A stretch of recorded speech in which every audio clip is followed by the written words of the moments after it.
Big boss ಮನಿ ಆಟ ಇನ್ನೇನು ಕೆಲವೇ ದಿನಗಳಲ್ಲಿ ಅಂತ್ಯವಾಗಲಿದೆ.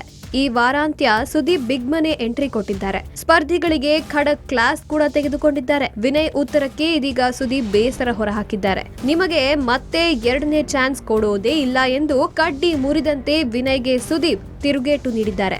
ಸುದೀಪ್ ನಡೆ ಮನೆ ಮಂದಿಗೂ ಬಿಸಿ ಮುಟ್ಟಿಸಿದೆ. ಬಿಗ್ ಬಾಸ್ ಜರ್ನಿಯನ್ನ ಗಮನದಲ್ಲಿ ಇಟ್ಕೊಂಡು ಒಬ್ಬರಿಗೆ ಏಣಿ ಹಾಗೂ ಮತ್ತೊಬ್ಬರಿಗೆ ಹಾವಿನ ಸ್ಥಾನ ನೀಡಬೇಕು. ಏಣಿ ಎಂದರೆ ಮೇಲಕ್ಕೆ ಏರಲು ಸಹಾಯ ಮಾಡಿದವರು, ಹಾವು ಎಂದರೆ ಹಿನ್ನಡೆ ಉಂಟು ಮಾಡಿದವರು. ಈ ವೇಳೆ ವಿನಯ್ ಅವರು ನಮ್ರತಾ ಅವರನ್ನ ಏಣಿಯಾಗಿ ಆಯ್ಕೆ ಮಾಡಿದ್ರು. ಆ ಬಳಿಕ ವಿನಯ್ ಅವರು ಹಾವಿಗೆ ಕಾರ್ತಿಕ್ ಹೆಸರನ್ನ ತೆಗೆದುಕೊಂಡ್ರು. ಆದ್ರೆ ಪಾಸಿಟಿವ್ ವೇನಲ್ಲಿ ಎಂದು ವಿವರಣೆ ನೀಡಿದ್ರು. ಇದು ಸುದೀಪ್ಗೆ ಇಷ್ಟ ಆಗ್ಲೇ ಇಲ್ಲ. ಹಾವು ಎಂದಾಗ ನೆಗೆಟಿವ್ ವಿಚಾರವನ್ನೇ ತೆಗೆದುಕೊಳ್ಬೇಕು, ಆ ಜಾಗಕ್ಕೆ ಕಾರ್ತಿಕ್ ನ ತೆಗೆದುಕೊಳ್ಬೇಕು ಎಂದ್ರು ಸುದೀಪ್. ಇದರಿಂದ ವಿನಯ್ ಗೊಂದಲಕ್ಕೆ ಒಳಗಾದ್ರು. ಕಾರ್ತಿಕ್ ಅವರಲ್ಲಿ ನೆಗೆಟಿವ್ ವಿಚಾರ ಏನಿದೆ ಎಂದು ಹೇಳಲು ಪ್ರಯತ್ನಿಸಿದ್ರು. ಆದ್ರೆ ಇದು ಸರಿ ಎನಿಸ್ಲಿಲ್ಲ. ಸರಿಯಾಗಿ ವಿವರಣೆ ನೀಡು ಗುರು ಎಂದು ಮೈಕಲ್ ಕೂಡ ವಿನಯ್ಗೆ ಕಿವಿ ಮಾತು ಹೇಳಿದ್ರು. ವಿನಯ್ ಅವರ ಬಳಿ ಸುದೀಪ್ ಪದೇ ಪದೇ ಕೇಳಿದ್ರು, ಸರಿಯಾದ ಉತ್ತರ ಬರಲೇ ಇಲ್ಲ. ಇದರಿಂದ ಸುದೀಪ್ ಬೇಸರಗೊಂಡ್ರು.